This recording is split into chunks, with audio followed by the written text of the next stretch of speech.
Lucky bank के अंदर दाखिल तो हो गया था, लेकिन जब मैनेजर ने उससे पैसे निकालने के लिए कार्ड मांगा तो उसके पास कार्ड नहीं था।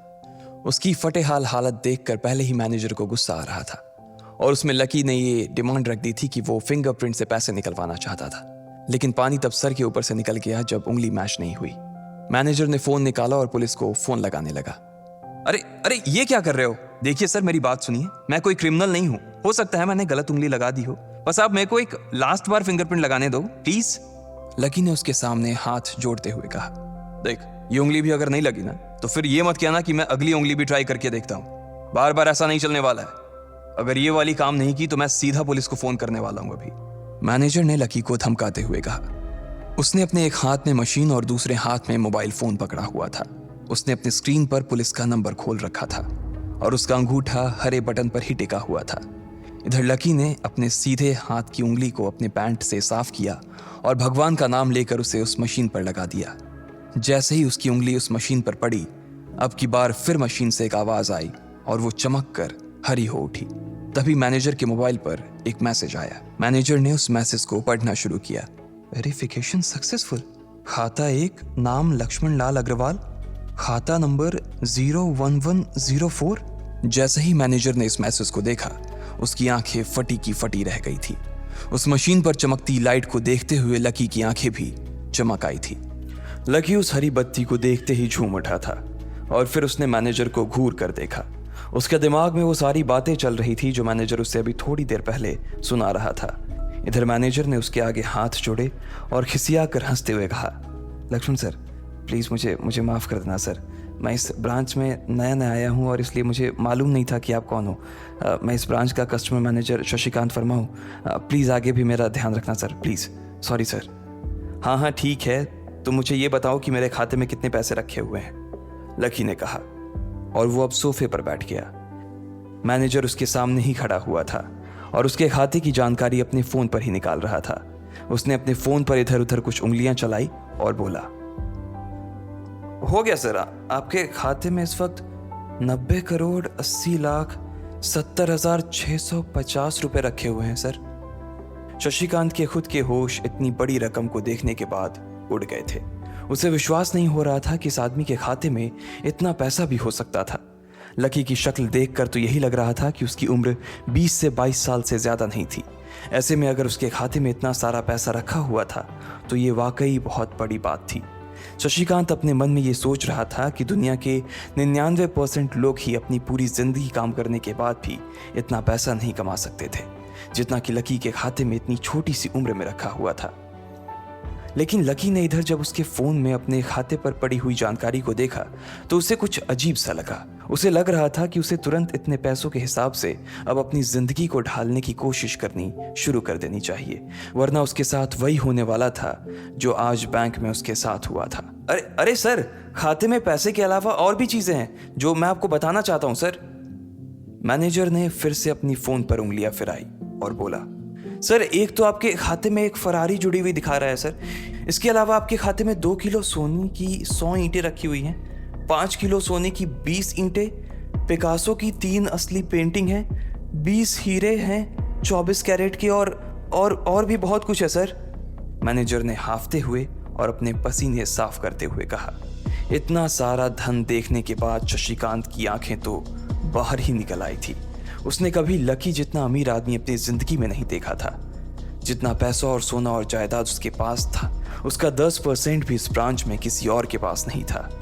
ठीक है, चलो मुझे एक कार्ड दे दो तुम, लकी ने अपने दोनों हाथों को अपने सिर के पीछे रखते हुए कहा। जी सर, मैं अभी आपके लिए एक नया कार्ड बनवा देता हूं सर, मुझे बस 10 मिनट दीजिए सर, बस 10 मिनट, शशिकांत ने कहा और फिर लकी के सामने ही निकल गया। जितनी देर में लकी ने अपने फोन पर फिर से उस मैसेज को खोलकर देखा, उतनी ही देर में मैनेजर उसके लिए एक चमकता हुआ सुप्रीम कार्ड लेकर उसके सामने आ गया था। लेकिन उस कार्ड को देखने के बाद ना जाने क्यों मैनेजर को ऐसा लग रहा था कि यह कार्ड लकी की संपत्ति के आगे कुछ भी नहीं था। फिर भी मैनेजर इसमें कुछ नहीं कर सकता था क्योंकि वो जानता था कि उसके पास इस ब्रांच में इससे बड़ा और कोई कार्ड नहीं था। इसलिए फिलहाल वो लकी को यही दे सकता था। उसने उस कार्ड पर लकी का पूरा नाम लक्ष्मण लाल अग्रवाल गुदवा दिया था। लीजिए सर आपका कार्ड, पासवर्ड वगैरह सर आपको ईमेल पे मिल जाएगा। शशिकांत ने मुस्कुराते हुए कहा और वो लकी के सामने हाथ बांधकर खड़ा हो गया। इधर लकी ने उस कार्ड को उलट पलट कर देखा और फिर अपनी जगह से खड़ा होकर वो बाहर निकलने लगा। शशिकांत का मन तो यही कर रहा था कि वो उसे दरवाजे तक छोड़ने जाए, लेकिन उसकी ड्यूटी इसी ऑफिस में थी और वो किसी को बाहर छोड़ने नहीं जा सकता था। फिर भी वो लकी के लिए दरवाजा खोलने के लिए आगे आ गया था।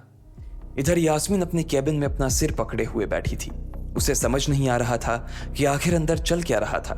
एक पल को तो उसे लगा कि लकी पागल नहीं बल्कि बदमाश था कोई, और उसने शशिकांत को बंदी बना लिया था। लेकिन जब वो लकी के लिए कार्ड लाने के लिए अपने दफ्तर से बाहर आया तो यास्मीन को लगा कि कुछ गड़बड़ नहीं हुई थी। फिर ये इतनी जल्दी में कहाँ जा रहे हैं? उसने अपने आप से पूछा। शशिकांत को सुरक्षित देख बैंक के बाकी लोग भी दरवाजे पर से पीछे हट गए थे। वैसे भी उसे देखते ही सब लोग अपनी अपनी जगह पर वापस दौड़े चले जाते थे। शशिकांत का खौफ ही ऐसा था कि उसकी आंखों की झलक भर से खड़ा कर्मचारी जाकर अपनी कुर्सी पर बैठ जाता था। लेकिन एक बार शशिकांत के बाहर आने के बाद वो दोबारा बाहर नहीं आया था और ना ही लकी कमरे से बाहर आया था। इधर यास्मीन परेशान हुए जा रही थी। वो जानती थी कि अगर कुछ भी गड़बड़ हुआ तो सबसे पहले उसकी नौकरी जाने वाली थी। उसने बड़ी मुश्किल से और मेहनत करके इस नौकरी को हासिल किया था और वो किसी पागल की वजह से इसे अपने हाथ से नहीं जाने देना चाहती थी। जैसे ही परेशान यास्मीन ने अपनी नजर उठाकर फिर से उस कमरे की ओर देखा तो पाया कि लकी बहुत ही आराम से उस कमरे से बाहर निकलकर दरवाजे की ओर बढ़ता चला जा रहा था। ए, रुको, तुम इस तरह नहीं जा सकते। यास्मीन जोर से चिल्लाई और भागते हुए लकी के पास चली गई। तुम्हारी हिम्मत कैसे हुई जबरदस्ती हमारे वीआईपी रूम में घुसे चले जाने की? यास्मीन ने गुस्से में पूछा। उसका मन तो यही कर रहा था कि वो अभी लकी का गिरेबान पकड़कर उसे झकझोर दे, लेकिन उसने अपने आप को रोक रखा था। मैंने पहले भी कहा था ना आपसे, मैं यहां सिर्फ अपना पैसा लेने आया था और कुछ नहीं, लकी ने कहा और मुस्कुराने लगा। यास्मीन ने देखा कि उसके हाथ में एक सुप्रीम कार्ड था और वो उसकी उंगलियों के बीच चमक रहा था। यास्मीन के दिमाग में आया कि लकी ने यह कार्ड कहीं अंदर से चुरा तो नहीं लिया, और इससे पहले कि वो यहां से चोरी करके भागता यास्मीन जोर से चिल्लाई, सिक्योरिटी, सिक्योरिटी। उसकी आवाज को सुनते ही दो बंदूक वाले गार्ड भागे भागे यास्मीन के पास आ गए। ये चोरी करके भाग रहा है, पकड़ो इसे। लकी ने जब यास्मीन के मुंह से ये बात सुनी तो उसके कान खड़े हो गए। इससे पहले कि वो वहां से अपनी जान बचाकर भाग पाता, सिक्योरिटी वालों ने उसे धर दबोच लिया था और फिर उसकी जेब टटोलने लगे थे। इधर यास्मीन ने देखा कि उस सुप्रीम कार्ड पर उसने अपना नाम भी गुदवा लिया था। तुम्हारी इतनी हिम्मत कि तुमने शशिकांत सर को डरा कर अपना नाम भी लिखवा लिया इस पर, इसकी जेब चेक करो, यास्मीन ने गुस्से से कहा। दोनों में से एक गार्ड लकी की जेब टटोलने लगा था। लकी की समझ में नहीं आ रहा था कि आखिर ये लड़की उससे समझ क्या रही थी। अगर उसे उसके खाते या इसकी संपत्ति या सिर्फ इसके परिवार के बारे में भी पता चल जाता तो भी यास्मीन उसके पैरों में गिर जाती। इससे पहले कि लकी अपनी सफाई में कुछ कह पाता, एक गार्ड बोला, मैडम, इसकी जेब में तो कुछ नहीं है, बल्कि फटी हुई जेब है इसकी। तभी उसकी बात सुनकर दूसरे सिपाही ने कहा, मैडम, हो सकता है ये इसी जेब में चाकू रख कर लाया हो और उसको निकालते वक्त उसी चाकू से इसकी जेब फट गई होगी, मुझे तो ऐसा ही लग रहा है। दूसरे सिपाही ने अपनी लड़खड़ाती जबान में बोला, अरे पागल हो क्या, ये सब आप लोग क्या बोल रहे हो? शशिका। इससे पहले कि लकी आके कुछ बोल पाता, एक गार्ड ने उसके दोनों हाथों को मरोड़ दिया था। इधर यास्मीन अपने मन में सोच रही थी कि अगर वो चाकू लाया था तो फिर वो चला कहां गया था। बाप रे! अचानक से यास्मीन की आंखें बड़ी सी हो गई थी। उसे लगा कि लकी ने उस चाकू से शशिकांत का खून कर दिया था। यास्मीन ने तुरंत अपना फोन निकाला और पुलिस को फोन मिलाते हुए कहा, हेलो पुलिस स्टेशन, मैं न्यू सिटी बैंक से बोल रही हूँ। हमारे बैंक में एक सनकी चोर घुस आया है और उसने हमारे कस्टमर मैनेजर का खून कर दिया है। आप प्लीज जल्दी आ जाइए सर। यास्मीन ने घबराते हुए कहा और फोन रख दिया। तब तक दोनों गार्ड ने लकी को नीचे घुटनों के बल बैठा दिया था और उसके सिर पर बंदूक तान दी थी। जैसे ही बाकी लोगों ने भी अपनी आंखों के सामने ये मंजर देखा तो वो सब लोग भी लकी के आसपास घेरा बनाकर खड़े हो गए। अंदर बैठे मैनेजर ने जब इस हलचल को देखा तो वो भी अपना सारा सिस्टम बंद करके बाहर आ गया। अरे क्या हो रहा है ये सब? उसने जोर से आवाज देते हुए पूछा। जैसे ही सब लोगों ने उसकी आवाज सुनी तो वो चौंक गए और शशिकांत वर्मा की ओर देखने लगे। देखने वालों में यास्मीन भी शामिल थी और उसने देखा कि उसका मैनेजर तो जिंदा है और सही सलामत उसकी आंखों के सामने खड़ा था।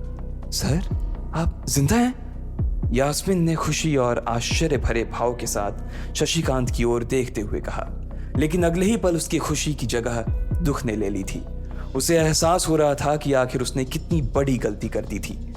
यास्मीन ने अपनी ही जुबान काट ली थी और उसके जले पर नमक छिड़का शशिकांत ने। उसने कहा, मैं क्यों इतनी जल्दी मरने लगा? और तुमने ये सब क्या तमाशा लगा रखा है? उसने कहा और फिर उस भीड़ की ओर बढ़ने लगा। जैसे ही वो आगे आया उसने देखा कि उन लोगों ने लकी को गन पॉइंट पर बैठा रखा है। अरे, किसने किया ये? शशिकांत तुरंत लकी की ओर दौड़ा और उसने उसके पास खड़े दोनों गार्ड्स को हटा दिया। फिर लकी को उठाने के लिए उसने अपना हाथ उसकी ओर बढ़ा दिया और बोला, sir, I am really sorry sir. इस बेवकूफ़ी के लिए मैं आपसे माफ़ी मांगता हूं sir. I am really sorry sir. Shashikant उसके पैरों में ही गिरने को हो गया था। लकी उसका हाथ पकड़कर खड़ा हुआ और फिर यास्मीन की ओर घूरने लगा। आप पूछ रहे थे ना ये किसने किया? इसने किया है ये। और इसने सिर्फ इतना ही नहीं किया बल्कि इसने पुलिस को भी बुला लिया है। इसे लग रहा है कि मैं कोई क्रिमिनल हूं जिसने आपका खून कर दिया है और आपसे ये कार्ड चुरा कर भाग रहा हूं। ये कार्ड जो आपने मुझे दिया है। लकी ने यास्मीन की ओर उंगली दिखाते हुए गुस्से में कहा। अचानक ही सब लोग थोड़ा पीछे हटकर यास्मीन को देखने लगे थे। यास्मीन घबराई हुई सी फर्श पर तो कभी छत को देखे जा रही थी। यास्मीन, जो मैं सुन रहा हूं क्या वो सच है? शशिकांत ने यास्मीन को घूरते हुए गुस्से में पूछा। उसकी आंखों में छुपे गुस्से को यास्मीन बर्दाश्त नहीं कर पा रही थी, इसलिए उसकी ना तो लकी से और ना ही शशिकांत से नजर मिलाने की हिम्मत हो रही थी। फिर भी वो जानती थी कि उसका चुप रहना इस वक्त उसके लिए बहुत खतरनाक हो सकता था, इसलिए उसने कहा, सर, ये सब मेरी गलती है सर। ये मेरी बहुत बड़ी मिसअंडरस्टैंडिंग है सर। मुझे लगा कि ये ज़बरदस्ती अंदर घुस आया है और इसने आपके ऊपर हमला करके आपसे ज़बरदस्ती ये कार्ड बनवा लिया है और फिर आपको मार दिया है सर। यास्मीन ने घबराते हुए कहा। उसकी डरी सहमी सी आंखों में अब आंसू ही आ गए थे। मैनेजर ने जब उसकी ये बात सुनी तो उसने अपना सिर पकड़ लिया। यास्मीन जैसी समझदार लड़की इतनी बड़ी भूल कैसे कर सकती थी? उसने लकी को पहचाना ही नहीं था। खैर, मैनेजर को लगा कि इसमें उसकी कोई गलती नहीं थी। जब वो खुद लकी को नहीं पहचान पाया था तो फिर यास्मीन कैसे पहचान पाती? इसलिए उसने सोचा कि सबके सामने उसे कुछ कहने से अच्छा था कि वो यास्मीन को एक कोने में ले जाकर लकी की सच्चाई बताए। शशिकांत ने उसका हाथ पकड़ा और उसे खींच कर अपने साथ खंबे के पास ले गया और बोला, तुम्हें मालूम है ये कौन है? अरे, ये लक्ष्मण अग्रवाल है, लक्ष्मण अग्रवाल खानदान का वारिस। तुम्हें पता है ना कि अग्रवाल खानदान का खाता हमारे बैंक की जितनी भी शाखाएं हैं उसमें सबसे बड़ा खाता है। यास्मीन ने जैसे ही ये नाम सुना उसके पैरों के नीचे से जमीन खिसक गई थी। वो जानती थी कि अगर न्यू सिटी बैंक इतनी ऊंचाइयों पर पहुंचा था तो उसके पीछे अग्रवाल खानदान का सबसे बड़ा हाथ था। इस बात का जिक्र उससे तब भी किया गया था जब उसने नौकरी ज्वाइन की थी। तुम्हें पता है इस लड़के के नाम पे कितनी प्रॉपर्टी है? ये अपने दम पर ना इस पूरे एरिया को खरीद सकता है, शशिकांत ने यास्मीन से कहा। यास्मीन जैसे जैसे लकी को देखी जा रही थी वो बड़ी बड़ी आंखों से उसे घूरे जा रही थी। लकी कभी उन दोनों को देख रहा था तो कभी अपने आसपास खड़े लोगों को देख रहा था। अब सबसे पहले तो पुलिस को फोन करो और उनसे कहो कि हमसे गलती हो गई थी, और उसके बाद जाकर तुम उनसे भी माफी मांगो, और अगर उन्होंने तुम्हें माफ कर दिया तो तुम्हारी किस्मत, वरना समझ लेना कि तुम्हारी नौकरी चली गई, शशिकांत ने कहा और दौड़कर लकी के पास जाकर खड़ा हो गया।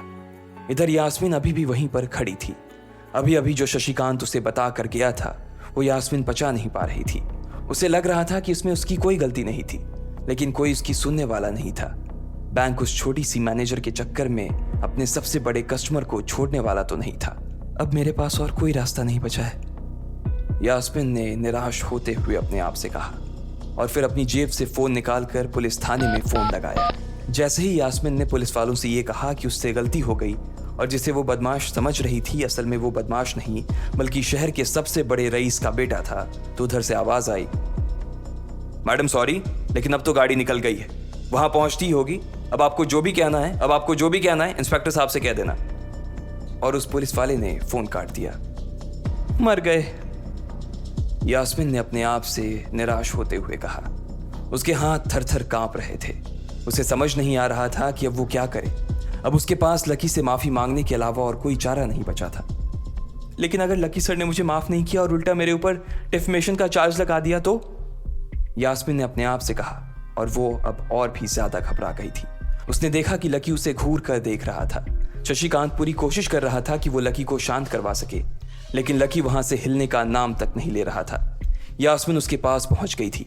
वैसे तो वो जानती थी कि उसे माफी मांगने से उसकी किस्मत बदलने वाली तो थी नहीं, फिर भी उसने एक बार कोशिश करनी चाहिए और लकी से कहा, सर मैं आपको गलत समझ रही थी सर। एक्चुअली आपके। यास्मिन ने उसके कपड़े को देखा और एक सांस लेते हुए आगे बोली, सर प्लीज मुझे माफ कर दीजिए सर। मेरी इंटेंशन आपको हर्ट करने की बिल्कुल भी नहीं थी। मैं तो जो कुछ कर रही थी बैंक की सेफ्टी के लिए कर रही थी सर।